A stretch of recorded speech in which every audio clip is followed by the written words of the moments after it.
Hi, I'm Mary, and this is another magical math moment. In this video, I'm going to be talking to you a little bit about all things linear. As you may have guessed, linear functions are graphed as lines, as demonstrated here. All functions vary, so we're going to talk about slope, which is a very big part of linear functions. Slope is a constant rate of change, and it's got many different names. So the letter we use for slope is M, and there's a couple of different formulas. We have y2 minus y1 over x2 minus x1. This is helpful when you have 2 points. Sometimes people rewrite this as delta y over delta x. Delta is just a Greek letter that means change in, so the change in y over the change in x. If you have a graph, it's helpful to find the rise over run. So we're going to start by looking at 2 points, and we're going to find the slope of the line that contains these points.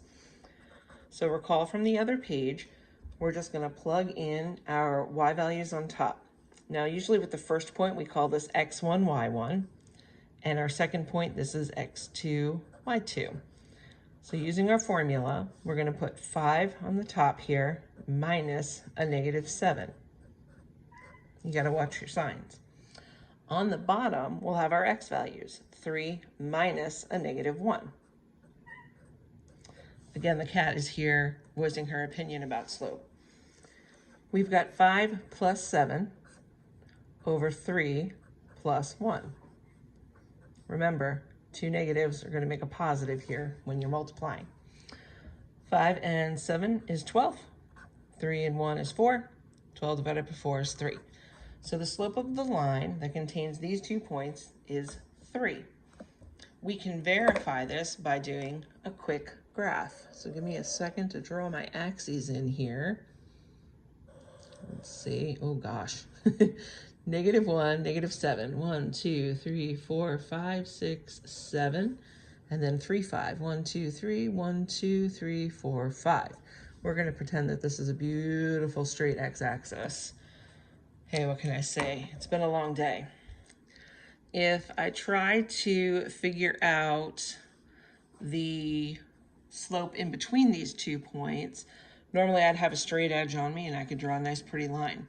Since I know that this slope is 3, that means I can rewrite it as a fraction, 3 over 1, which means I should have a rise of 3, which is a vertical change, over a run of 1. This means from this point down here, -1, -7, I can go up 3, 1, 2, 3, over 1. 1, 2, 3, over 1. 1, 2, 3, over 1. 1, 2, 3, over 1. Hot dog, it worked.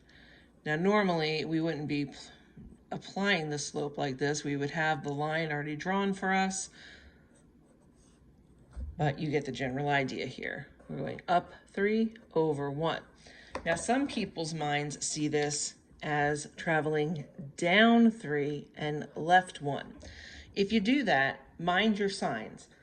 Down is negative, to the left is negative. So if we look at the rise over run here, -3 over -1 still yields +3. So since different brains think different ways, you decide what makes most sense for you.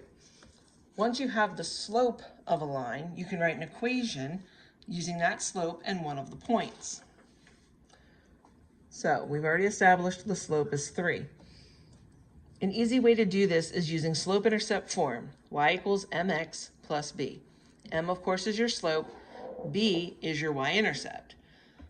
This is one of the few times in math you can really make a choice about something. So you get to choose one of these 2 points.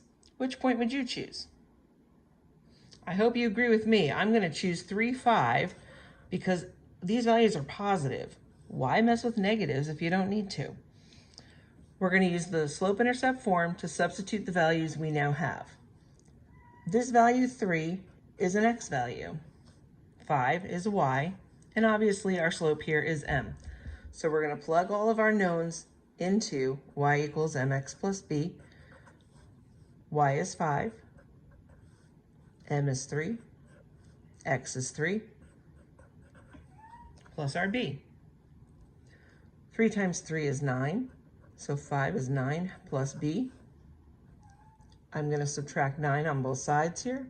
to get -4. That represents my y-intercept.